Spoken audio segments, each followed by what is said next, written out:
कडे येऊच छत्रपती संभाजीनगर मधनं ही आपण माहिती घेत होतो। यानंतर आपण फलटण तालुक्यामध्ये जाऊया। तिथे ज्ञानेश्वर लोंढे आमचे प्रतिनिधी आपल्या सोबत आहेत। ज्ञानेश्वर, तिकडचं काय राजकीय वातावरण?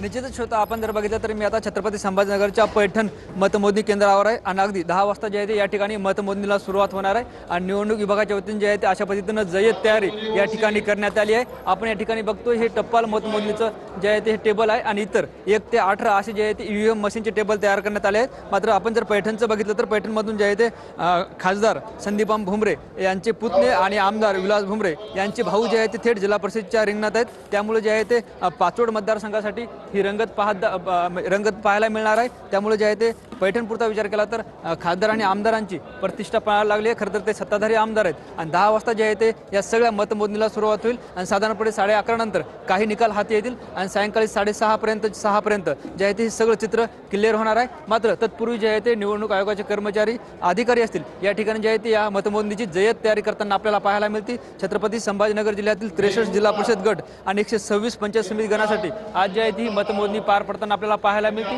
आणि खरं तर नगरपालिका, महानगरपालिका आणि आता जे आहे ते ही जिल्हा परिषदची मोठी निवडणूक या ठिकाणी निवडणूक झाल्यानंतर ही मतमोजणी या ठिकाणी पार पडणार आहे। धन्यवाद। पैठण तालुक्यातल्या या मतमोजणीच्या ठिकाणाचा आपण आढावा घेतला।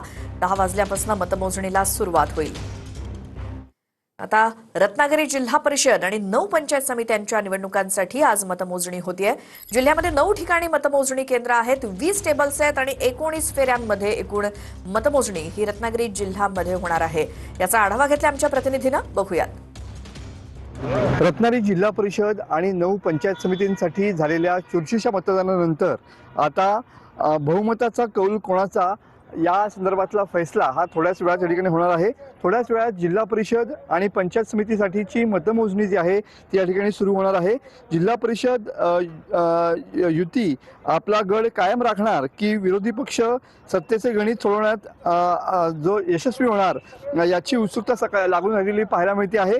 काही वेळातच या ठिकाणी मतमोजणी सुरू होईल आणि पहिला कौल हाती येईल। मात्र रत्नागिरी जिल्ह्यामध्ये जिल्हा परिषदेवरती सत्ता कोणाची असणार याच्यासाठी आणखीन थोडा वेळ या ठिकाणी वाट पाहावी लागणार आहे।